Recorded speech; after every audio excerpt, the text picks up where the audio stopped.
My name is Lawrence Rosenberg, and this is the Alpha Human Podcast. On today's show, we're going to talk about cancer again. But first, let me say that I am not a doctor, nor am I a medical or healthcare professional. The content of this podcast and any information, advice, or opinions or statements within it are not intended and are not to be used as a substitute for professional medical advice, for diagnosis or treatment. And you should not disregard or delay in obtaining medical advice for any medical condition you may have. And you should always seek the assistance of a healthcare professional for any such conditions, and always inform your doctor of any changes you make or are thinking about making to your lifestyle. Okay, so in the last episode of the Alpha Human Podcast, we talked about how I was told by my oncologist, a top kidney cancer doctor, that other than surgery, there are no treatments for chromophobe renal cell carcinoma, the type of kidney cancer that I have. Now, I was first diagnosed with chromophobe renal cell carcinoma 7 years ago, or just about 7 years ago. I had a very large tumor on my left kidney, almost 14 centimeters. They told me it was the size of a grapefruit, and a smaller 2-centimeter lesion in the right kidney. So I had surgery to remove the kidney and the giant tumor that was on the left side. And I decided to monitor the smaller lesion on the right kidney instead of having a procedure to remove it or ablate it, which is where they destroy the tumor with heat or cryotherapy, as it is located, unfortunately, in the center of the right kidney. And there's a risk of damaging the healthy tissue in the process and losing my only kidney, which would definitely not be good. So, by the way, I sought out the opinions of top doctors, radiologists who are experts in removing tumors via ablation. I looked at 3 different top radiologists who could do this kind of thing to ensure I had a variety of opinions before deciding on the best path forward. Best path forward. And so ultimately, not only in consulting with them, but also a few other surgical oncologists, I ultimately reasoned, you know what, let's not do anything hasty. Let's keep an eye on the tumor in the right kidney. It's only 2 centimeters. Let's not do any type of procedure. And again, this is the thinking 7 years ago. Let's not do any type of procedure unless it becomes absolutely necessary. And I did a ton of research. I made some major lifestyle changes. I went on a ketogenic diet for a number of years. And then ultimately, I moved more towards a carnivore diet, which I'm still on today. Over the past 7 years, the lesion in the center of the right kidney has remained stable. We removed the left kidney along with that grapefruit-sized tumor.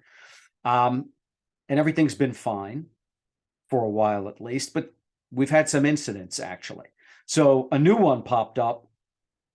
tumor popped up on the right kidney almost 5 years ago now. And this one was on the outside of the right kidney, but that is kind of stabilized at a bit over 2 centimeters. And so we're still watching it. Really, these things don't become an issue unless they're 3 centimeters. At that point, you've really got to do something about it, either surgery or ablation, but we've been watching it. And this new one that popped up on the right kidney, on the outside of the right kidney, thank God it's been stable at around the 2 centimeter mark for quite a while now. So we continue to monitor it. Now, what else has happened during these 7 years is just this past August, I had surgery to remove a 2 centimeter tumor from my liver. That's right. We had a liver tumor as well. Wonderful, isn't it? And for the first time, after having this surgery, for the first time, I decided, you know what? Let's go see a medical oncologist, which is a cancer doctor who prescribes drug treatment protocols. Now, look, typically, they don't use chemotherapy or radiation when it comes to kidney cancer because it just doesn't work. However, sometimes they will, in combination with targeted therapies, use some type of chemo. Not always, but sometimes. Irrespective, I would never use chemo or radiation My strategy has always been to use surgery or ablation where possible and do whatever I could do, whether that's been through diet, through fasting. I've done intense protocols in the past with high dose cannabis resin. But my overall philosophy has been to avoid conventional standard of care for cancer therapies because they often destroy the body. That is, chemotherapy and radiation often destroys the body in the process of destroying the cancer. The side effects are poisonous and highly toxic and often end up killing you, in my opinion, before the cancer ever does. And if you live through the damage that chemotherapy and radiation cause, what's left over from that cytotoxic treatment can be quite extensive. So for me, I've always looked at treatment from a quality of life angle. I've always combined natural healing approaches and strategies, but always with an eye on science, on reading studies, on digging deep into the research. Nevertheless, after having this cancer removed from my liver, I decided, you know what? Let's have it sent in for genetic testing. And let's see an oncologist to discuss possible targeted therapies. Now, chemotherapy targeted therapies that are based on addressing possible gene mutations that might be causing aberrant signaling of cells. These therapies could block that aberrant signaling with what's known as checkpoint inhibitors and/or even apply immunotherapies. I figured that if the cancer comes back again, right? We've already had it in the liver. We've had now cancer. We've already had it in the kidney. Now we have it in the liver. I've had the surgery. It's gone. We still have the tumor on the right kidney. But I figured, look, if it comes back again, and surgery is a difficult or even impossible option, then it would be good to know what possible solutions exist with more modern targeted therapies that cause far less side effects than cytotoxic poisons like chemo or radiation. Okay, so look, I made an appointment with a well-regarded top kidney cancer oncologist. And what this doctor told me was that there are zero, is amazing. There are zero targeted drugs or immunotherapies for chromophobe renal cell carcinoma. So much for that. And by the way, I should mention that in testing, after they removed the tumor from my liver, it was confirmed that that tumor was also chromophobe renal cell carcinoma. So the kidney cancer had moved to the liver. Okay, so I see this oncologist, again, top person. A lot of respect for this individual. And, you know, they tell me right out of the gate, hey, there are no targeted therapies. There are no immunotherapies for chromophobe renal cell carcinoma. What they usually use is tyrosine kinase inhibitors, which are used somewhat effectively in treating advanced clear cell renal cell carcinoma, which is much more popular. I believe it's 90 or 95% of kidney cancer cases are clear cell, but they are not effective. These tyrosine kinase inhibitors are not effective in chromophobe renal cell carcinoma. And so I embarked on an in-depth investigation of my own into the medical literature, into research papers, and into clinical trials. All of this stuff available online, easily searched and accessible to anyone who wants to look for it.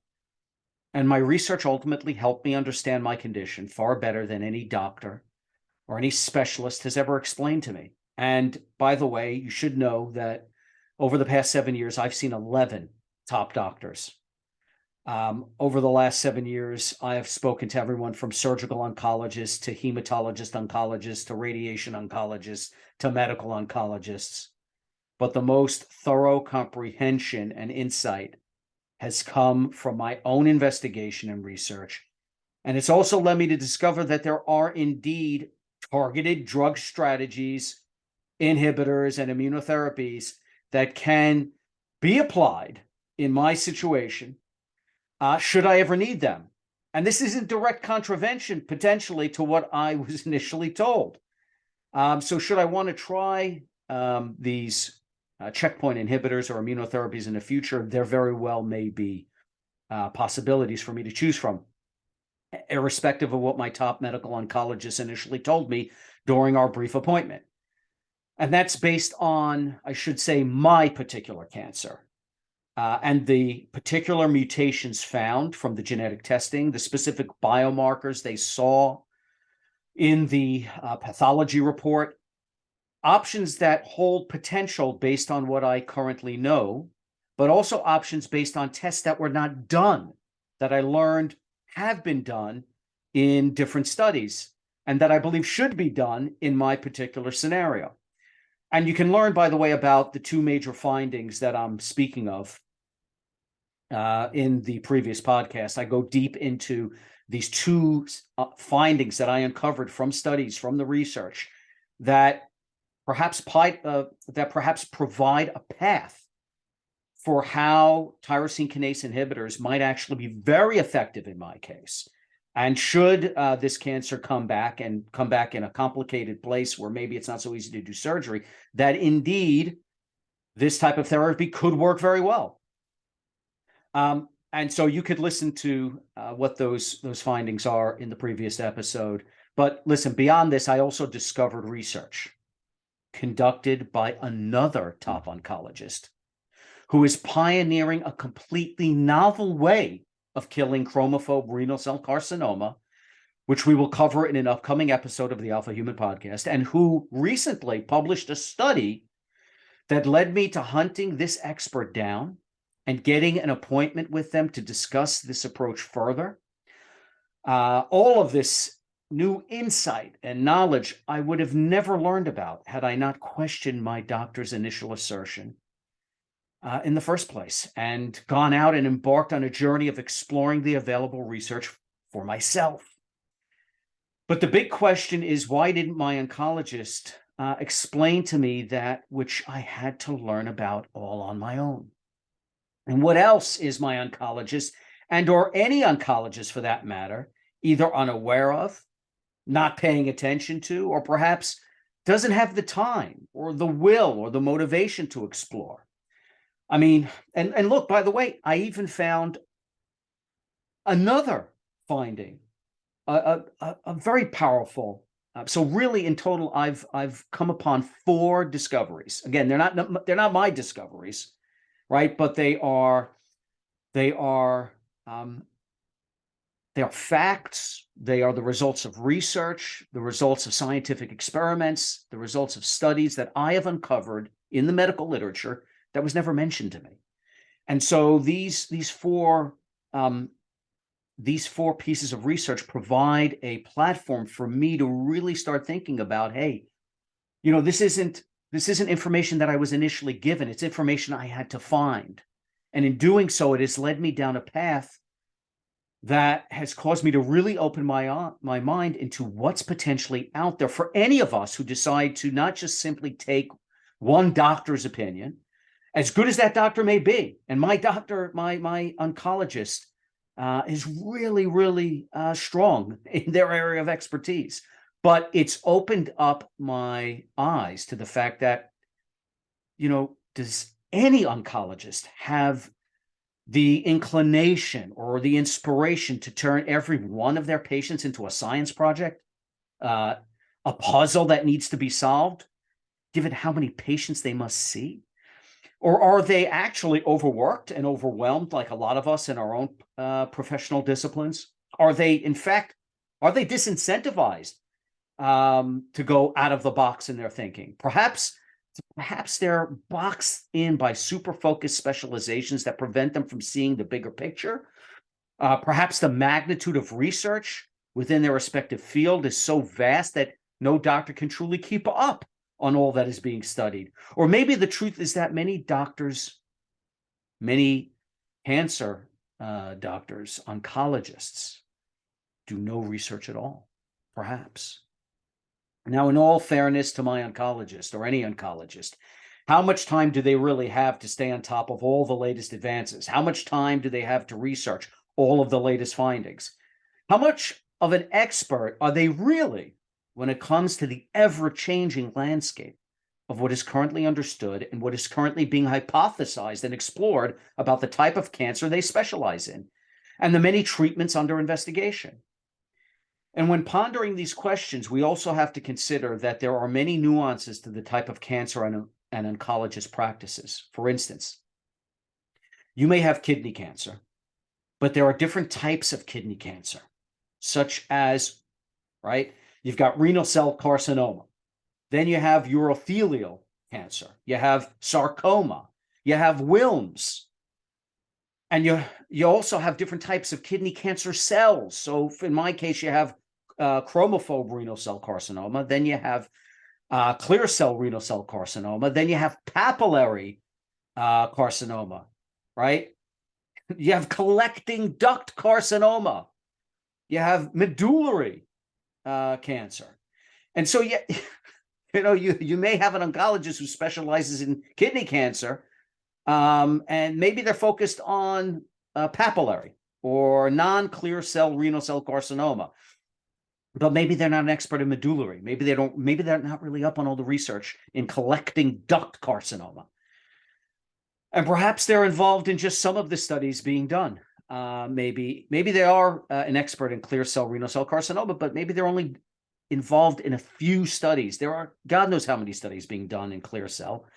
Maybe they're only up to date and focused on their particular research, but are not necessarily on the cutting edge of advances or hypotheses in other areas. Like I said, maybe papillary renal cell cancer isn't their area of targeted focus.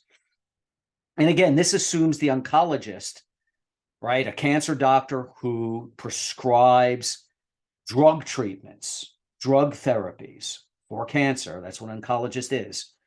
Perhaps the oncologist that you're seeing doesn't do any research at all, believe it or not, because here's the truth. The vast majority of oncologists do no research whatsoever. That's right. No research. They do none. And this is not particular to oncologists, by the way. It's all doctors, all specialists. In fact, here's a stat for you. 97% of physicians, 97% do not participate in clinical research, according to an article by Eligio Research. And by the way, I'll provide a link for that in the show notes. This article, right, cites a report published by Duke Health entitled Practice-Based Clinical Trials, Benefits and Barriers, where they point out that only 3% of practicing physicians are involved in the roughly 74,000 registered clinical trials currently underway in the United States. And that it's important, they mentioned that it's really important for more community-based physicians to get involved in research because they bring real-world perspective to clinical trials, resulting in more relevant study questions and a more patient-centered approach to research. So as true as that is, the reality is most physicians, it's 97%, do no clinical research whatsoever. Now let's look at doctors that specialize in cancer. I want you to consider this. There are two types of oncologists: academic oncologists and community oncologists. So community oncologists are cancer doctors that devote the majority of their time to patient care, not to research or clinical studies. They do not experiment. They do not investigate. They do not discover. They have no time for any of that. They simply follow protocols and prescribe treatment plans and see patients because they're overwhelmed with the administrative responsibilities that they have and the patients that they're seeing. They have simply no time to do anything else. In fact, according to a survey of community-based oncologists, results of which can be found in a paper entitled The Impact of Social Determinants of Health on Cancer Care, a survey of community oncologists, published in the Journal of the British Medical Association. Community oncologists saw a median of 20 patients a day. So think about that. Think about that. If you're seeing an oncologist, you're one of 20 other patients they're going to see that day. And then they're going to see 20 other patients the next day, and 20 other patients the day after that, and 20 other patients the day after that. I mean, when do they forget about you? Later that day, the next day, certainly by the next week, right? I mean, don't get me wrong, you're important to them, but how much focus could they be giving to you in particular? And how much focus do they have for research into what it is you have? Well, clearly none, because they're a community oncologist who does no research, zero. Okay. So, I mean, look, keep this in mind. These are not just patients that have a temporary ailment that they're seeing. Oncologists, right, do not just see someone with something that could easily be fixed, and then that person gets on with their life. I mean, hopefully the cancer they have is simple, simple in the way that cancers go, where maybe you just have one surgery and that's the way you deal with it for a little while. But that's not the way most of this stuff goes. These are cancer patients they're dealing with, people who are living through a devastating illness that many will not recover from.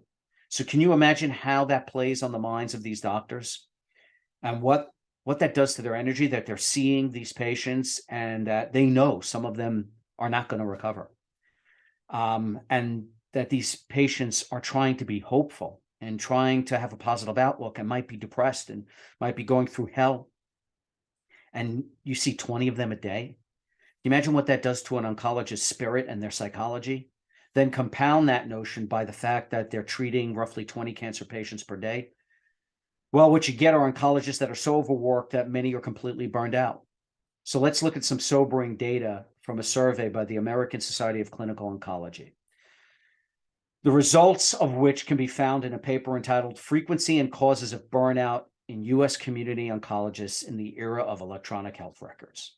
So what they found in this report is that in a typical work week, 93% of oncologists needed time beyond the time already allocated to clinical care to complete their work responsibilities. So besides all the patients they're seeing, and besides all the paperwork they're doing, they need to work overtime just to finish all the damn paperwork. So on top of seeing those 20 cancer patients a day, they have to work after hours, upon hour to update patient records. And, the report goes on to reveal that these oncologists are so overworked that 85% feel emotionally exhausted. 85% feel emotionally exhausted. 87% of them feel physically exhausted. And if you have cancer, that's likely who you're going to see, someone who is emotionally exhausted and physically exhausted. 67% of them feel lethargic. 63% of them feel detached. How could you blame them for feeling detached? Again, the emotional drain on these doctors from holding the lives of 20 people per day in their hands and dealing with that, and then having to deal with all of that paperwork after the fact, and then working overtime, an hour upon hour and upon hour after that. I mean, these community oncologists that just devote their time to seeing patients, no wonder they're burned out. 63% of them feel detached. No surprise. So again, it's through no fault of their own. How much can they truly care about you? And again, I'm not saying they don't. They do care about you, but they have to detach themselves from you. And how about this? 64% of them feel ineffective. That tells you everything. 64% of them feel that they are ineffective, that they are having no effect on your treatment, on your outcome, on helping you. That's devastating. It's devastating for them, but it's also devastating to us as patients, right? And so, that's who you're dealing with when you see an oncologist. That's the unfortunate reality. And look, you're going to, if you've got cancer, you're going to this professional for answers about a life-threatening condition. You're coming to them for help, for their expertise. And so you want someone who is passionate, who's motivated, who's on the cutting edge of of the latest advances to fix your unique situation. But that's not what you're getting. In most cases, that's not what you're getting, because 87% of all oncologists work in community oncology practices, which means that if you have cancer, that's who you are most likely seeing. a community oncologist. And as we know from this study, most of them do not have the energy, the motivation, the will, or even the time to do research and investigation into cutting edge science, because all of their time is spent seeing patients and all of their overtime is spent on patient records and administrative duties, not on research, not on studying the latest advances, not on the investigation of cutting edge techniques. They don't have that fire in the belly attitude. They can't. It's been ripped out of them. They don't have the passion-fueled curiosity that drives that type of thinking, nor do they have the energy because they are physically and emotionally exhausted humans who by and large feel detached and ineffective. And how can you blame them? Most people would feel this way if put in a similar situation. In fact, according to the study, a third of community oncologists have considered retiring early or changing their career path in order to cope with this reality. So, that's the sobering data that we have to take into account. If you have cancer, you need to realize that the person you're seeing, the doctor you're seeing, may not be capable of being your savior. And so I say this not to depress you further. I say this not to beat you down. I say this not to pull hope away from you. I say this to help motivate you to put skin in the damn game and realize that you're going to have to do the research yourself, and you're going to have to help inform your own oncologist. You're going to have to go out there and use that research to perhaps find other opinions and other oncologists who might be able to add something to what your current oncologist may not be able to give you. There are great oncologists out there. We'll talk more about this in a moment, but look, the reality is this. Again, I say this to make sure that you are on your game. This is why you have to get second and third opinions. It's why you have to do your own research and ask the questions to ensure that you're getting the best care, you're getting the best doctor, you're getting the best advice. All right, so now let's look at academic oncologists, right? So there's community oncologists, which make up the by and far majority, and then there are academic oncologists who, as opposed to community oncologists, they split their time between patient care, but also research, as well as teaching. And when it comes to the research aspect of what they do, some academic oncologists have a more lab-focused research practice, otherwise known as laboratory-based physician scientists, for instance, doing experiments on human cells, cloned cancer cells, cancer cell lines, or in mice as well. So look, while others focus on a strictly clinical trial research practice, investigating treatment protocols on human patients, you have the lab-based physicians who focus on those experiments on cells and in mice and in the lab. So you have two types of academic oncologists. Now, of all the oncologists in the USA, of which there are a lot less than you might think, by the way, again, according to the American Society of Clinical Oncology, in their 2022 State of Oncology Workforce in America report, turns out, believe it or not, there are only 13,365 oncologists in the United States. That's it. Roughly a little over 13,000. Unbelievable, huh? And of those 13,365 oncologists, only about 13% are involved as clinical investigators. And that's according to another one of their reports entitled Making the Case for Oncology Clinical Research. So look, of that 13,365 oncologists that are out there that you can choose from, and by the way, this is in the United States, right? 13,000. 87% are community oncologists, and only 13% are involved in either laboratory or clinical research. So that's roughly only 1,700 oncologists who are clinical investigators. Clinical investigators, right? So do you know how many cancer patients there are in this country?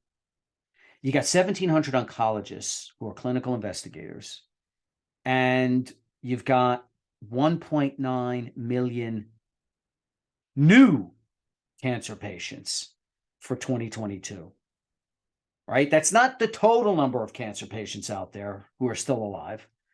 You've got 1.9 million new cases, 1.9 million new cases estimated for 2022, as estimated by the American Cancer Society.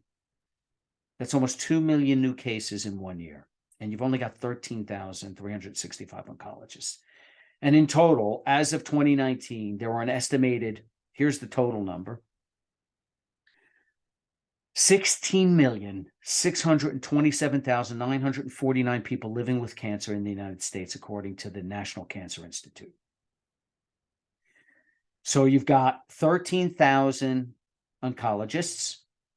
You got a total of almost 17 million cancer patients in the United States. And you've got 1.9 million or almost 2 million new ones every year. So can you imagine how overwhelmed these oncologists are? Now, not all of these cancer patients are currently seeing an oncologist, of course, but the numbers are staggering compared to how few cutting-edge physician scientists there are in the field of cancer. And so let's say you're actually lucky enough to see one of the very small percentage of academic oncologists who do clinical investigative research or who are in the lab looking at the latest science and hypothesizing novel new ways of killing cancer in cells. If you're lucky enough to see one of them, and again, there's only 1,700 of them out there roughly. You know, these are the men and women who are authoring scientific papers on the latest advances in cancer research. Let's say you're actually lucky enough to be treated by one of these specialists, because a lot of these studies are being done by professors and scientists, but they're not physician scientists. So if you're lucky enough to find one of these few who are going to treat you, because they also have a clinical practice where they see patients, how much time do you think even these leading experts, who are also physicians, who are also oncologists, have to devote to the research or investigative aspect of their positions? I mean, yes, they're clinical researchers. Yes, part of their job is doing the research and staying on top of the latest medical advances, but let's be realistic, okay? Think about it. If you had to guess at how much time they spend per week doing research, what would you guess? You think, out of a 50 or 60-hour work week, maybe they're putting half of their time or 75% of their time into research? Well, look, I've really looked into this, and I'll read from an article published by an academic oncologist. The article is entitled "Finding Time: A Day in the Life of an Academic Oncologist" by Dr. Sam Lubner. And in this article, Dr. Lubner says some academic physicians have a much more lab-based research practice. Others focus on a strictly clinical research practice, like I was saying. My description, he says here, my description reflects my own experiences in what might be a typical workday for a clinical trial researcher. So he says, each week, he spends 2 days with an entirely clinical schedule. On these days, he sees patients in the clinic and administers chemotherapy. He also has at least 1 day each week for entirely academic work. And on this academic day, he dedicates his time to research protocols, to student, resident, and fellow mentorship, and administrative duties. And on other days, he has a mixed schedule with both clinical and research responsibilities. Sounds like, if we put all of that into perspective of what he said here in this article, sounds like he's not doing that much research. Out of the first 3 days, from what he's given us, it appears that maybe a few hours of just one of those days are being devoted to research, right? So 2 of those 3 days is with patients, and then he has another one of those 3 days that he mentions there. Part of it is dedicated to research, and he's got lots of other responsibilities. He talks about the other 2 days as well. We'll get into that shortly, but before we dig further into Dr. Lubner's schedule and what we can glean from that article with respect to the amount of research this type of oncologist is involved in, here's some insight from 2 other academic oncologists from another article. This one's entitled "A Day in the Life of an Oncologist in an Academic Setting: 2 Perspectives." So we've got 2 oncologists here that are being focused on as part of this article, who kind of give their insights into a typical day or a typical week. The first oncologist, Dr. Marjorie Zauderer, who gives us a junior faculty perspective, says that on clinic days, Wednesdays and Fridays, she sees anywhere from 12 to 20 patients a day and spends the rest of the week on research and administrative tasks like writing protocols and writing manuscripts and grants, meeting with collaborators and making sure her patients are doing well. And she says, keeping up on literature and reviewing research. Okay, that's good to see. So 2 days out of the work week, Dr. Zauderer says there's absolutely no research, right? Because she's in the clinic seeing up to as many as 20 patients a day. Now, on the other 3 days, her schedule is divided into time spent on keeping up with the latest advances and studies. How much time? We can't be sure, but I think if we're being generous, we could say a third of that time, which would maybe total out to perhaps a day's worth of work hours. So maybe 9 or 10 hours total dedicated to research, if we're being generous. However, we get a much more detailed picture from the other academic oncologists featured in this article, a Dr. Jill Gilbert, who gives us a training program director's perspective. And she actually lists her entire schedule hour by hour over a 5-day work week. And so we really get to see what it is an academic or research-based clinical oncologist is up to during a typical week. So here's where you really get to see it, where you get to see how the rubber meets the road on how much time they actually devote to research. So much like the other two oncologists, we have here Dr. Gilbert's schedule looks like a mix of administrative work where she's seeing patients, she's doing academic work on a fellowship program, and she's doing some research. So let's take a look at how much time that Dr. Gilbert is able to devote to that cutting edge science. So on Mondays, at 1 o'clock to 4 o'clock, she works on manuscripts or protocols or other clinical research. So on Mondays, you're looking at 3 hours. So, okay. On Tuesday, from 1 to 2, she's doing research.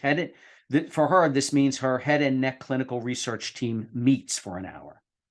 Okay. And then again on Tuesday from 3 to 4, she has a research phase 1 team meeting for another hour. All right. And then on Wednesday, this is purely a clinic focused day where from 8 a.m. to 6 p.m. she sees approximately, get this, 25 to 30 patients in one day. I mean, can you imagine seeing 25 to 30 patients in a day? How much time do you get to spend with an oncologist? How much time do you get to spend with a patient? I can tell you from my experience, when I see an oncologist, I get to spend a half an hour with them, right? So I can't even imagine if you're seeing 25 to 30 patients a day, how much how much time do you really get to spend with them? It's just mind-boggling. And then Thursday from 2 to 5 p.m., Dr. Gilbert's doing research or she's working on a fellowship program. So there's 3 hours there. If we just say, let's be generous, say that it's always research. Fine. It's 3 hours on Thursdays, and on Fridays, 8 a.m. till 6 p.m. Like on Wednesdays from 8 a.m. to 6 p.m., she's back in the clinic, full day of seeing patients, right? So let's do the math here. So all in all, from Dr. Gilbert's description of her schedule, and it's the most explicit of the 3 oncologists that we have when it comes to details on the time spent in the various aspects of her role. If we do add up all the research hours, we get a total of 8 hours on research. Or let's just say a full day's worth of time dedicated to research. So if you take the entire work week, you add up all the hours, it looks like 1 day's worth of hours. That's how much time per week is devoted to research by the top oncologists in the country. You're getting someone, if you're lucky enough to see them, who only spends 8 hours a week diving into the science, the data, the cutting edge aspect of their role, the research.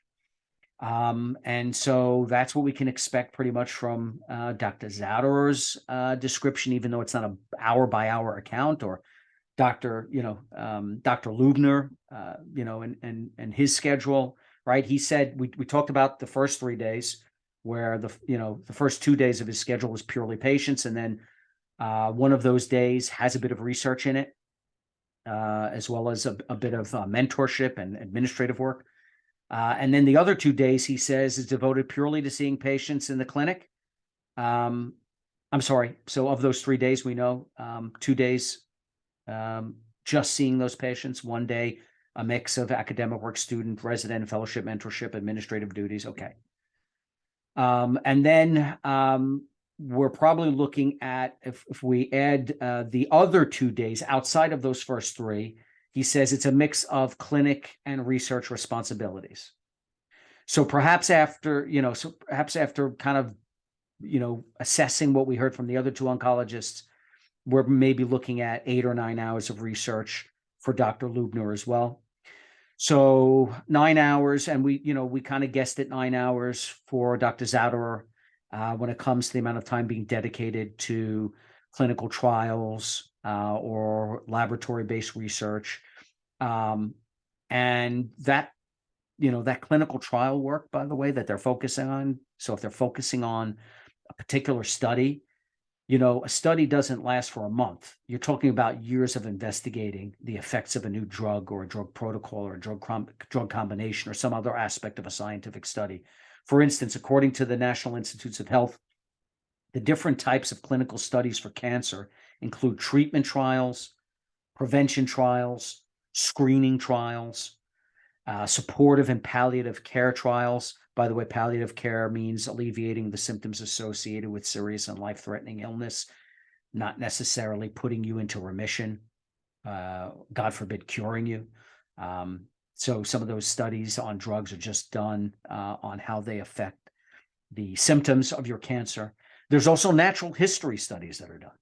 So, when we're talking about clinical studies, we're not just talking about drug trials and drug treatments and drug therapy. So bearing in mind that, number one, we have a very small percentage of oncologists who are involved in clinical research. And then number two, of that very small percentage of oncologists who are on the cutting edge, even then they can only devote a very small portion of their professional life to investigative study versus patient care and administrative work.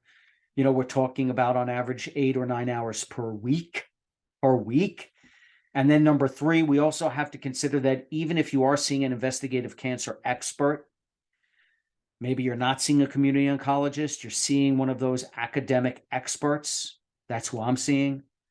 What that oncologist is actually studying will typically be a very narrow, hyper-focused look at a particular finite sliver of what's taking place in the broad landscape of cancer research.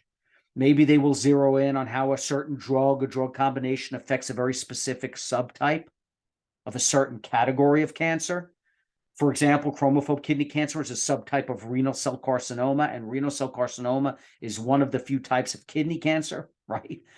And so one of those 1,700 academic oncologists might focus on researching how patients diagnosed with one of the many types of kidney cancer, who also happen to have a particular gene mutation and whose tumor also happens to show a particular protein being overexpressed, how that very specific type of patient reacts to a certain type of drug therapy. That's how super focused a research project could be, a clinical study could be.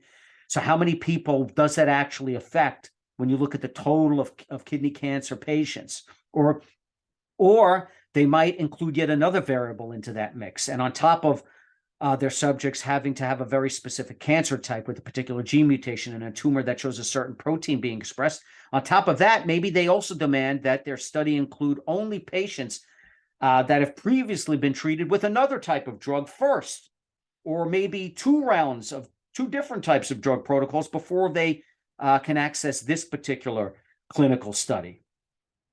What I'm pointing out here is how hyper-focused most of these studies are, where you're only looking into the cause and effect relationships as they relate to a very limited segment of the far broader cancer patient universe. In fact, put aside the vastness of all the different types of carcinomas that make up the entire cancer constellation. You can take any one category of cancer and it will be far more immense than the impact any one study within that cancer type will typically ever have on that category of cancer as a whole, such that the specificity of these studies and their outcomes will typically only affect and treat a small portion of patients who fit into a very narrow and particular set of traits of the study in question, right? So super, super, super targeted stuff. And if I'm an academic oncologist and I'm focused in that narrow field of vision, am I seeing everything else that's going on around me? All the other studies that are taking place around me in kidney cancer, even all the other studies that are taking place around the particular area that I'm focusing on. I'm super tied into looking at this particular thing, sometimes for years at a time. And I'm also seeing patients. And I'm also doing administrative work. And I'm also teaching. So look, don't get me wrong. That's not to say that there aren't some studies being done on how one new drug or compound affects many different types of cancer. It's just that most are highly specialized and super targeted. To be fair, there are a few studies that are a bit more far-reaching in their implications, should they be successful, with respect to how how one specific compound may affect a wider range of possible cancers. Like this one. Here's an example: a phase 1 study of ZNC3 as a single agent in subjects with solid tumors. So ZNC3, by the way, is an investigational WEE1 inhibitor. And the WEE1 protein is a novel tyrosine kinase, which has been found to be overexpressed in a variety of different cancers. And we talked a lot about tyrosine kinases in the previous episode of the Alpha Human podcast. If anyone is interested in learning more on that topic, check the last episode out. But this ZNC3 study is the exception. It's not the rule, right? The majority of cancer drug therapy trials look like this one. So a phase 2 study designed to evaluate the efficacy and safety of MIRV. What is MIRV? Mirvetuximab soravtansine. Let me just try to say that again. Mirvetuximab soravtansine. Tell you what, these drugs have names that are very difficult to pronounce, but that's why they call it MIRV, M-I-R-V for short.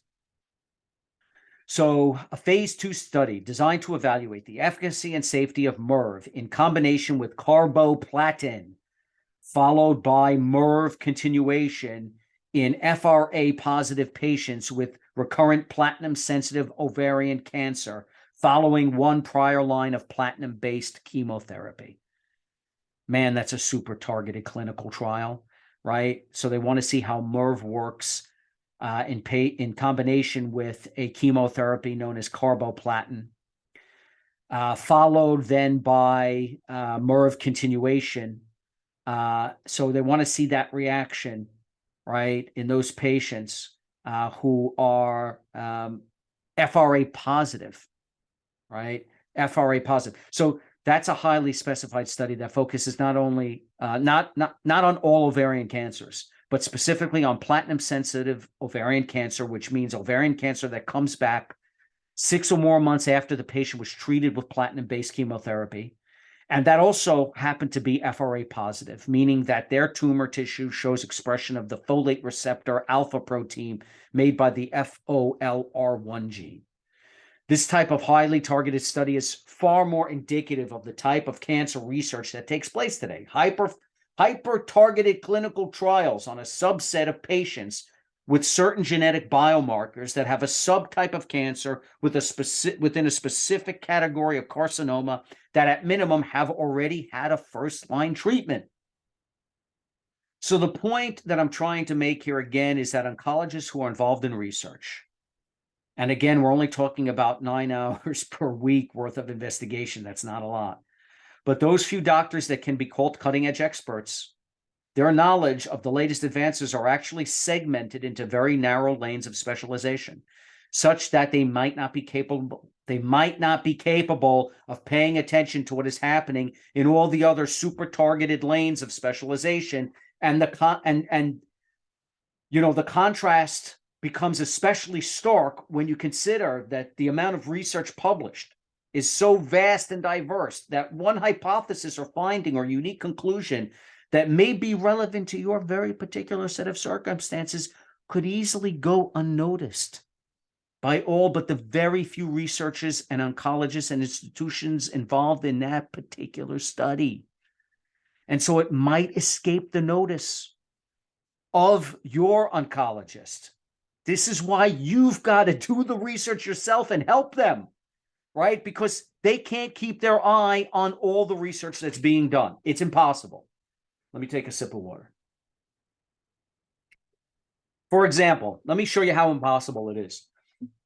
Someone says they're an expert on cancer.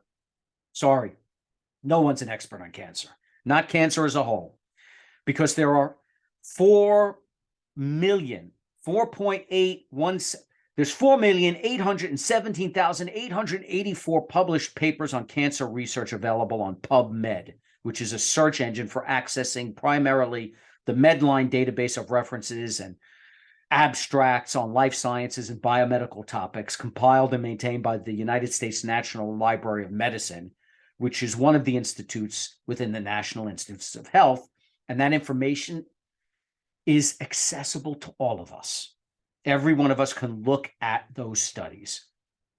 4,817,884 research papers. But to be fair, that was a few weeks ago when I looked at it. I mention this because 1 week later, I checked that number again, and it had grown to 4,823,247, which is an increase of 5,363 new papers in 1 week on cancer. 1 week later, another 5,000 papers were published on cancer research. And by the way, I checked again a week later, and it went up by another 5,000. So, last time I looked, it was 4,827,870. So in a matter of 2 weeks, the number of papers that were published were 10,000 new papers, articles, and scientific studies. That's how much work is being done across the vast expanse of cancer research, roughly 5,000 plus papers per week if you average it out. So no one's an expert. Now, they could be experts in the super micro way, not in a macro way, but in a micro way. They may be super focused in and they might understand one thing in particular. 4.8 million research papers on cancer is an insanely large amount of data, hypotheses, knowledge, and findings to assimilate, to understand, and draw conclusions from. No human can connect all the dots that can be found in this sea of information. But because major breakthroughs are rare, the real juice, by the way, is in connecting those dots. It's not in the big breakthrough that everyone hears about in the newspapers, right? The real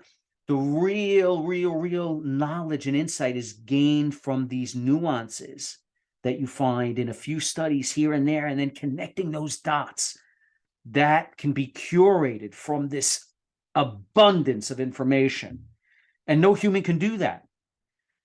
Now, maybe artificial intelligence and machine learning will be able to assess this data and identify novel trends and patterns of immense consequence from this enormous library of information that we can then use to draw unique conclusions that are applicable in ways we have yet to imagine. And currently, by the way, there are a number of startups that are applying this concept to the clinical trials portion of this 4.8 million mass of information and insight. But for now, no one can do it. And by the way, I've played around with OpenAI and ChatGPT to look into this, and we'll get into that on another podcast. But look, the reality is, even if we were to drill down only on the clinical studies data and ignore the millions of review articles, which you don't want to do because there's a ton of useful information and ideas in those review articles. But if you only consider the clinical trial data, unless there's a prominent or profound discovery that garners lots of attention and publicity, even if only within the oncology community, the subtle nature of what is learned from these studies will naturally get overlooked, as there are a total of 421,370 cancer-related clinical trials that have been reported over the past 20 years, according to Definitive Healthcare and data aggregated using individual hospital clinical trial metrics available on their hospitals and IDN's database. By the way, you can also find publicly available information on current clinical trials by searching the U.S. National Library of Medicine's database at clinicaltrials.gov, which I mentioned earlier. Nevertheless, 421,370 clinical trials over the last 20 years on cancer alone is a massive number, and it's only growing.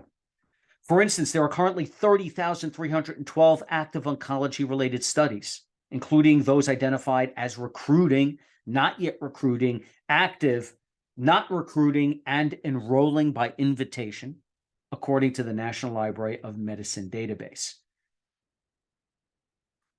I'll tell you what, I mean, the numbers are staggering, and I hope I'm hitting home the point that there's so much research out there that no one person can figure it all out. And if you look at all of that information, right? You look at the studies, you look at the research papers, which look at the clinical data, the actual, right, the original source material from the experiments themselves. Then you look at the review articles, which makes up the majority of that 4.8 million, the 4.8 million papers that are out there. What they're looking at is they're not doing an experiment. Those review articles are looking at those 430,000 or so clinical trials and then extrapolating from those trials. They're connecting the dots between multiple trials. They're looking at all the different cancer trials, using that as source material to come up with new hypotheses. That's why it's so important to look into this. I'm not saying your oncologist isn't looking into that, but again, they only have so much bandwidth, right? Again, if I go back to my own oncologist, there are 30,312 current clinical studies taking place, current ones, of which my oncologist, who is a top academic oncologist with a clinical trial research practice, has been involved in how many? Well, 10 studies, right? And not one of these studies, by the way, was focused on chromophobe renal cell carcinoma, my type of kidney cancer. And given the amount of time an academic oncologist can devote to clinical research versus all of their other obligations, seeing patients, mentoring other oncologists, administrative responsibilities, it's really no surprise that any one oncologist would be associated with only 3 studies, or with only 10 studies, or with only 20 studies. I mean, how much time do they have? Here's the thing. A phase 1 drug trial can last up to a year. A phase 2 drug trial typically lasts 2 years. A phase 3 trial can last between 1 to 4 years. And according to a report by the Tufts Center for the Study of Drug Development, the 3 phases of oncology trials each take 14 to 18 months longer on average than trials for other drugs, lasting almost 12 years compared to almost 8 years for a non-oncology trial. So when they look at a cancer drug, typically you're looking at 12 years of research going into it, 12 years of study going into it, right, before they release it to the public. Sometimes it's 8 years, sometimes it's up to 12 years. 12 years to complete human, then you get to, the human trials, from the lab to the human trials. So if you have an oncologist who's involved in a study, they may only be involved in phase 1 or phase 2 of the study. If they're involved in the entire study from beginning to end, that might be 12 years of their life, right?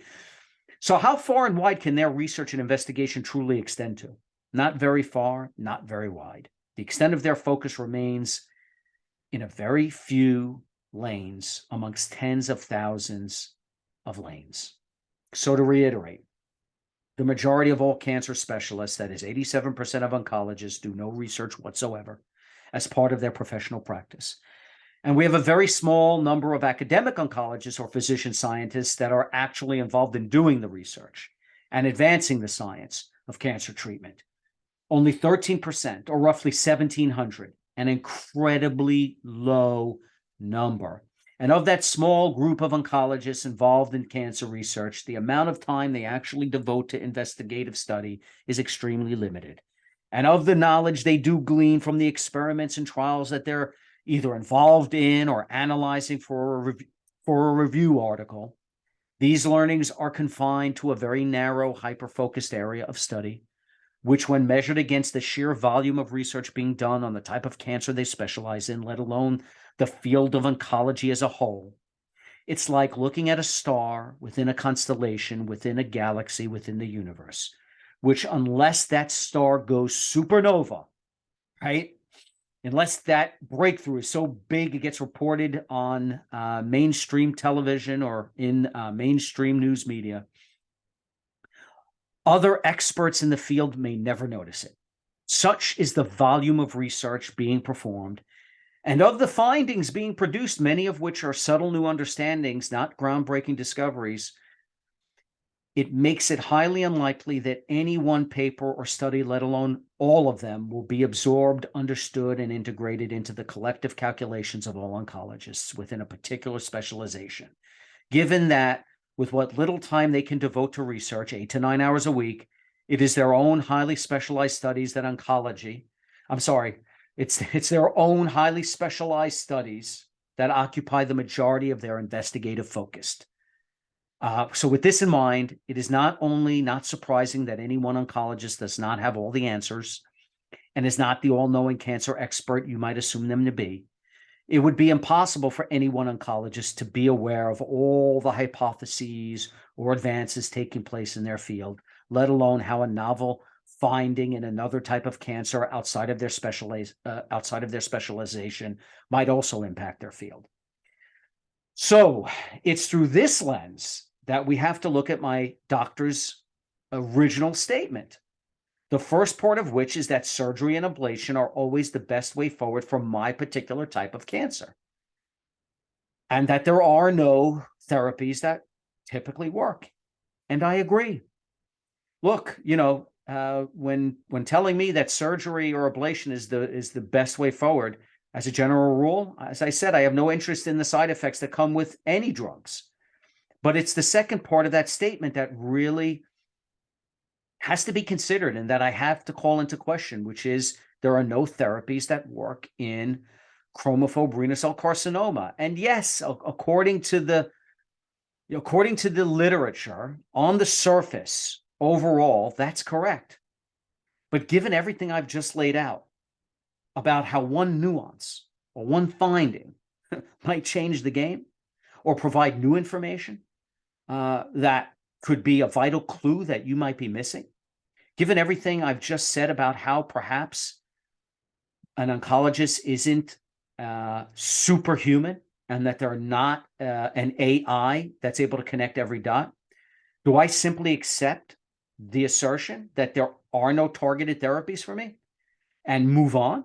Do I just, okay, that's what the one doctor told me and that's the way it is and that's the end of it? Or do I check this oncologist's assertion out for myself and look for any nuances or subtleties that they might have missed or that might have gone unnoticed? The way I view it, it is incumbent upon me to take an active role because I have a seriously vested interest in the outcome, far more than my oncologist does.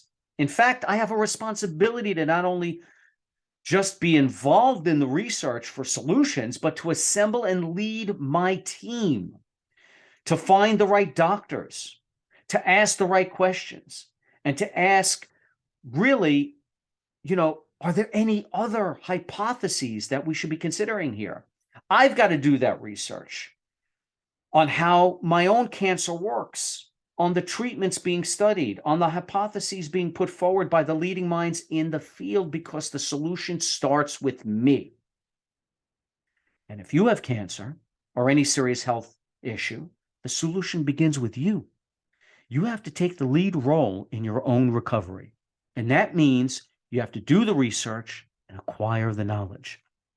Now, the good news is that the information is out there, but you have to actively look for it because no one expert has the time or the focus necessary to step outside of their niche projects or the trials they're involved in and connect all the possible dots that exist on all the research being done in their space. And even if there are a few truly preeminent minds, genius oncologists whose knowledge is so pervasive, they are as close to omniscient as a human in their as a human in their specialization can possibly be, the chances that you are seeing that particular genius, that particular savant, of which there maybe are a handful of in the entire world, is highly unlikely.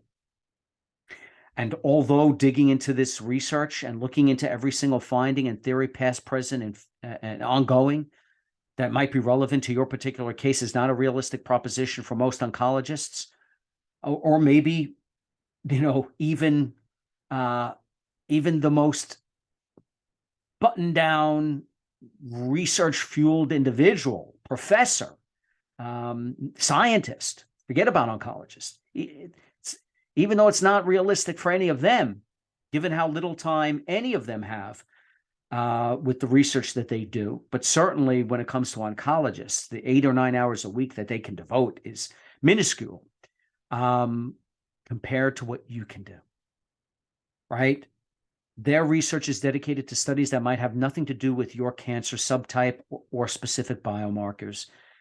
And that reality is further complicated by the massive number of patients they have, who, even though they all may fall into the oncologist category of specialization, they all have different cancer subtypes, different mutations, different biomarkers, different health profiles, different coexisting chronic conditions, and they may or may not have already gone through 1, 2, or 3 different types of treatment protocols.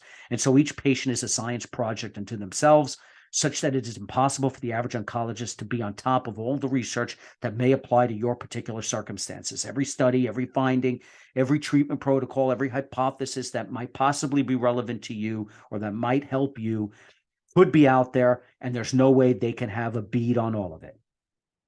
And it is impossible for any oncologist to devote themselves to making you their pet science project, given that they have thousands of other patients that they see every year. But while it may not be realistic for them to search into all of these possibilities, it is realistic for you. That's right. Okay. You have the time. Even if you have a job, you have the mornings, you could wake up extra early, you have the evenings, you have the weekends. And if you don't have the time, you better effing make the time, because no one is going to care more about your life than you. No one is going to be more motivated and driven and dedicated to fixing you than you. So it is incumbent upon you to dedicate your time to researching your condition, because it will lead you down a path of discovery that could assist with choosing the right strategy or treatment, or in the very least, empowering you to ask the right questions or find the right doctor who might actually be an expert in the exact subtype of cancer you have, who might be a part of a unique study or a pioneering new hypothesis that is also relevant to your genetics and to your biomarkers. Look, I've already uncovered 4 important findings in the medical literature that point me in the direction of why certain therapies may work in my particular circumstance, 2 of which I described in the previous episode. Research that my oncologist never mentioned. The first of these findings are based on my particular set of biomarkers, and the second is based on potential biomarkers that I could have if the testing was done. I say potential because certain molecular hallmarks were left unexplored by my current oncologist. Nevertheless, it's not that oncologist's fault. The point is, the findings I've unearthed are in direct contravention to what this doctor initially told me. And this is one of the top genitourinary oncologists in the country. Genitourinary cancer is the category of specialization that most oncologists who treat kidney cancer fall within. But that also includes bladder cancer, cancer of the urethra, testicular cancer, and prostate cancer. And so if you have kidney cancer, that's who you see, a doctor who's focused on multiple types of cancers. And so because their attention is fragmented, it might mean they're not immersed in all the research, advances, and hypotheses taking place in kidney cancer. Maybe they're more focused on bladder cancer or prostate cancer, let alone, in my case, at least one of the subtypes of renal cell carcinoma, such as chromophobe cancer, which is only present in 5% of kidney cancer cases. How could I expect my genitourinary oncologist to be super dialed in and drilled into that particular subtype? In fact, of the 10 studies and research papers that my oncologist has been involved in, most are focused on prostate cancer. I mean, there's a couple of kidney cancer trials as well, but nothing on chromophobe cancer. So this is what you have to take into account when you consider the level of expertise a doctor might have in your particular cancer. And remember, 87% of oncologists do no research whatsoever. They just prescribe treatments, right? And you're most likely seeing that type of oncologist. And so maybe you need to do some research, not just on your cancer to better understand it, not just on the biomarkers you have and the genetics of the cancer you have and how it relates to any studies that are out there. Maybe you need to do research into some of the clinical oncologists that exist and that are focused in your area of cancer, right? In the condition that you have. And by the way, of those cancer doctors that are involved in clinical or laboratory-based research, their focus is often dispersed amongst a number of different types or subtypes of cancer, right? So you're still going to have to, check on on their assertions. You're still going to have to get second and third opinions. And the thing is, if you look at a practicing oncologist who does become an expert in one particular subtype of cancer, and if you can find that doctor who is really dialed into your particular circumstances, I mean, that could be a very powerful result that comes from doing your own research. I mean, that might be the only thing you find. Don't get me wrong. I have found some very interesting findings which could help me, and you might as well. But even if it only leads you to a better doctor or a doctor that can work in an oncologist that could work in combination as a tag team with your current oncologist and provide new insights, that's worth its weight in gold, right? So, and by the way, in an upcoming podcast, I'm going to show you how to find the best of the best doctors in any field, the ones that are on the cutting edge of any specialty or subspecialty. That is as much as any one doctor can ever be a super expert in any one field, given all the mitigating factors I've presented to you during this episode. But I will help you find the best specialists who focus on particular segments of their field. I'll show you how to do it in an upcoming episode. I'll take you through the process. But back to the findings that I uncovered in my research. Beyond the first two that I mentioned, there's a third and a fourth finding. The third finding is based on studies by a leading researcher in cancer across the board, a professor, not necessarily an oncologist. And the fourth finding is based on groundbreaking research into my particular cancer, chromophobe renal cell carcinoma. Now, both point the way to novel treatment strategies, but the fourth one is a new way of approaching chromophobe renal cell carcinoma in particular that was also never mentioned to me by my current oncologist, as good as they are. And it's only because I questioned what this doctor told me, the original doctor, the original oncologist, that I discovered this pioneering hypothesis and study. And lo and behold, one of the scientists involved in this research also turns out to be a practicing oncologist who I checked into. I studied their background, and I found that they were not only super focused on research, that they were not only super focused on my type of cancer. I mean, this doctor has authored 80 plus cancer-related papers. 14 of those papers are on the subject of kidney cancer. 6 are focused on chromophobe renal cell carcinoma, my particular type of cancer, right? So, that's someone I would have never stumbled into had I not done the research. But I also learned that this oncologist also happened to be taking on new patients. And so even though they're in a completely different state, they live miles and miles away from me in another state than the one I live in, I still made an appointment with them so that I could see them to get their insights and opinion. And regarding the first finding, when I met with them, this expert in chromophobe renal cell carcinoma confirmed for me that I was correct with respect to my first finding.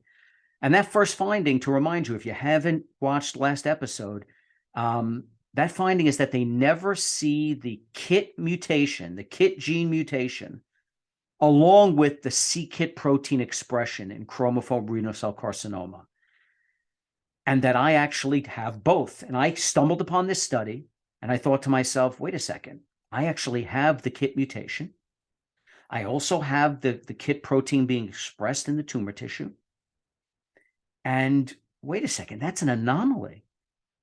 And so when I went to see this new oncologist, again, they're an expert on chromophobe renal cell carcinoma. I told them I have a number of very important questions for them, but before I got to my questions, they brought up the fact that I am an anomaly and that, yes, I express the KIT mutation while also the tumor expressing the c-KIT protein. And as soon as my oncologist, this new oncologist, said that, I opened up my iPhone, I showed them the study. I'm like, this is exactly what I was going to ask you about. My wife, who was with me, she started patting me on the shoulder, saying, "Oh my God, this is what he was going to ask you." And I showed the study, and the oncologist says to me, "That's it. That's exactly correct. We never see the KIT mutation alongside the c-KIT expression in chromophobe cancer." And so, I asked, okay, so here's my ultimate question. Based on this study, based on the fact that you never see it, and based on the fact that in me you do see it, would that mean that tyrosine kinase inhibitors may work far better in my instance than they would otherwise be expected to work in other chromophobe renal cell cancer patients? And so the doctor said to me, look, it may very well, right? They don't know because it's never been studied before, because I'm an anomaly. But the doctor believes that the finding is so rare that they also suggested we should look to see if there are the typical chromosomal losses that they find in chromophobe renal cell carcinoma. Because when it comes to chromophobe renal cell carcinoma, you always see a number of chromosomal losses, right? So there's certain proteins that express sometimes. There are certain genes that get mutated. Again, the typical genes they see mutated, in my case, they don't see in my case. In my case, they see the KIT gene being mutated, which they never see. But given that rarity, my new oncologist said, you know what we need to look into? We need to look into whether or not you're also experiencing these chromosomal losses in this cancer.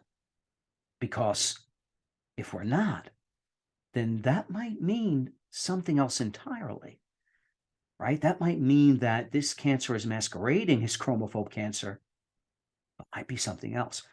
Very, very powerful insight, very interesting. And, the reality is that, I went to see my original oncologist again as well after seeing this new oncologist, and I discussed exactly this finding with them. And they agreed that in this case, given the exceptional nature of the circumstances, that I do have both the c-KIT expression and the KIT mutation, that indeed, hey, TKIs may very well work more effectively in my case. And that we should definitely look into as well what the other oncologist said, that we should look into whether or not we see these chromosomal losses in my tumor tissue, as this may indeed tell us something valuable in assessing this cancer. And so they will work on getting some of the tumor samples sent in for cytogenic testing. So what I really appreciate about my original oncologist is, although the initial assertion was that, hey, TKIs don't work in chromophobe cancer, I mean, the oncologist was right initially. It doesn't, because they typically don't see the KIT gene being mutated. But now that I brought up this study, showed it to her, because I also mentioned what the other oncologists looked at, irrespective of whether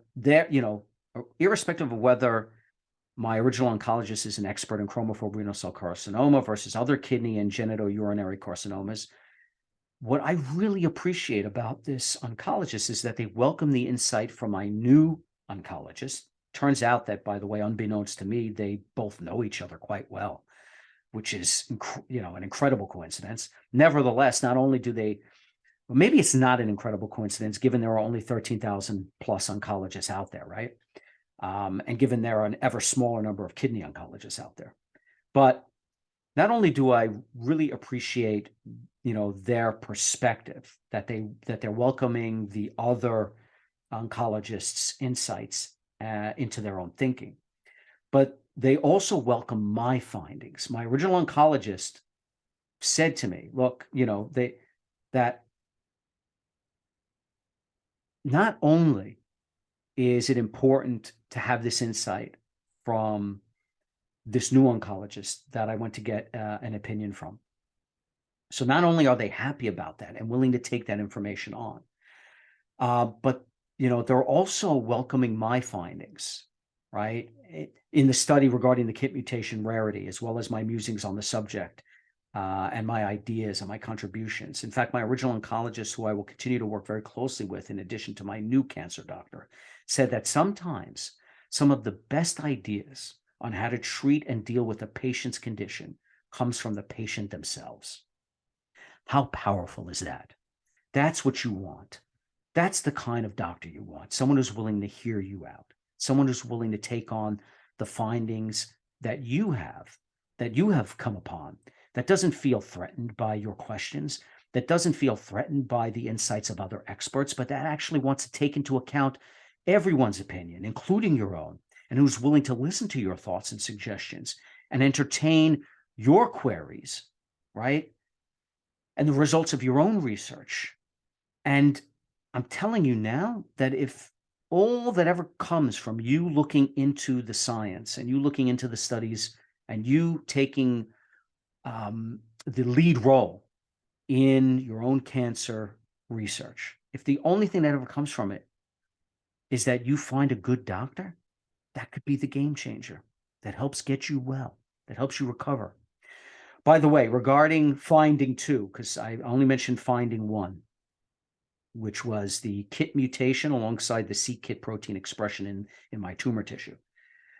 Finding two, the study about the exceptional case of the chromophobe patient living 9 years progression-free, 9 years progression-free after their chromophobe renal cell carcinoma had spread beyond their kidney to their lymph nodes, and that they were living 9 years progression-free taking tyrosine kinase inhibitors, which aren't supposed to work in chromophobe patients, right?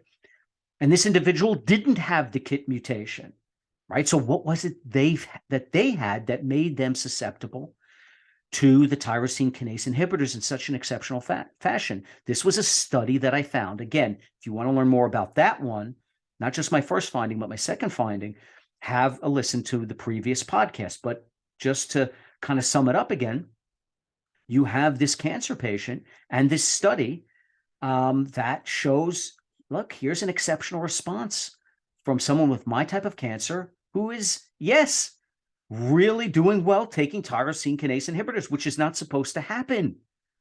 And so what did they find? They found that this cancer patient, if you look at the study, they found that the VEGF-B protein was being expressed, and that the VEGF-C protein was being expressed more significantly. So what they found VEGF-A being expressed, but that's okay. They found it elsewhere in some of the other tumors that they were studying in this research project. But they found that in this particular patient, that VEGF-B was being more expressed, slightly more expressed, but super importantly, they found that VEGF-C was being expressed overwhelmingly more than the other patients they were comparing him against. And that uncovering whether this protein, VEGF-C, is expressed in tumor tissue could indeed serve as a guide, given the phenomenal response that this patient is having to TKIs, that perhaps you should be testing chromophobe renal cell carcinoma tissue for VEGF-C expression, right? And I asked my oncologist about this. So this is the second finding I brought up. So I brought this finding up to the new oncologist, and what they told me was that, you know what, they don't ever test for the VEGF-A, VEGF-B, and VEGF C, the angiogenic growth factor proteins. They don't ever test for those protein expressions in the clinic. Now, they may be tested, like in this patient's case, during a research project in the laboratory, right, for a clinical study, but as the regular practice in a clinical setting when diagnosing a cancer patient, they're not doing it. They're not testing for this protein.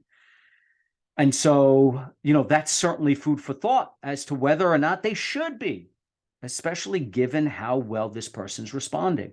And I also brought that up. I also brought this up in the conversation about, whether or not the tissue could be tested for that. And so, that's something I guess that could be looked into.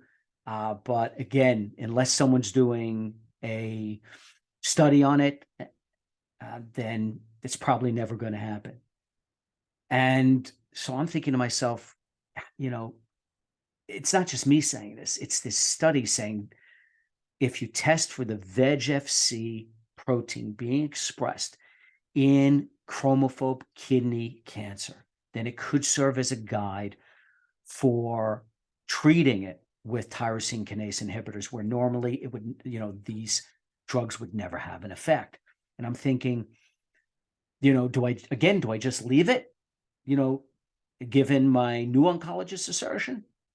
Or do I continue to look further into this? Do I look at the professors and the scientists that were involved in this study? Maybe one of them's an oncologist. Maybe I can make an appointment with them. Maybe I could speak with them and ask if they could or if they would be willing to look at my tumor tissue and do a study on it, do an experiment on it, and see if the protein is being expressed in my tumor tissue. Why not? Again, this is the way you start thinking when you take responsibility for your own condition and you start looking into the science. So maybe I'll contact the authors of the study and discuss my findings with them. But look, with all of this in mind, I have to say, it is truly amazing what you discover, what you find when you go on a journey of research and knowledge and discovery. It emboldens you, it empowers you in so many different ways. This is why I implore you, if you have a serious health-related issue, take the lead. You don't have to be a helpless bystander in the treatment of your condition, and you don't have to be a scientist, a med student, or a doctor to study published research. It's available to anyone interested in finding it, and then you can present that information to your oncologist. By the way, I did bring up a number of other issues with my new oncologist, given they're an expert in chromophobe cancer, given they've published 6 studies on chromophobe cancer. I also found out that my new oncologist is involved in a brand new study with a brand new type of drug on not just treating chromophobe cancer, but this is a kind of vehicle for treating other cancers as well. But they're looking at, my oncologist in particular is going to be looking at a brand new way of approaching kidney cancer beyond just the finding that I found from the other study that they've conducted. And by the way, this other study that I found, again, one of my initial 4 findings, that that finding is a novel way for killing chromophobe cancer. And we'll go into that in the next episode, or maybe the episode after that, because it's a completely new way of killing not just chromophobe cancer, but other cancers. But beyond that finding, which I did speak to my new oncologist about, and I did speak to them about a number of other questions as well, which they found enlightening and which they said they should be taking into account when thinking about how to approach cancer and some of the chromophobe renal cell carcinoma. And that, my questions did help enlighten them in a way as well. They also told me about another finding, which hasn't been published yet. And this is what I was just initially alluding to. They've told me about a new type of drug therapy called, if I remember correctly, I have it in my notes, drug conjugate therapy. Drug conjugate gene therapy, I believe. I have to look into it further, right? But essentially, what they do is they attack. Oh, sorry, it's drug conjugate antibody therapy. Because what they do is they attach an antibody to a particular protein that your tumor is expressing, and then that protein, right, brings that antibody, excuse me, smuggles in a chemotherapy, a cytotoxic chemotherapy. It smuggles it into the tumor because the antibody attaches to the protein that the tumor is expressing, and then it releases that poison. Doesn't affect the rest of the cells that aren't, say the chromophobe renal cells or the cancer cells. It just smuggles it into those cells, the chemotherapy will kill those cells. And this is a new study that my new oncologist is going to be involved in. So they told me about that as well. So again, what I'm saying here is that, this is just a plethora of information to uncover, both on my own, but also findings and insights from my new oncologist and my original oncologist, who's going to be working with not just me, but my other oncologists and some of their suggestions.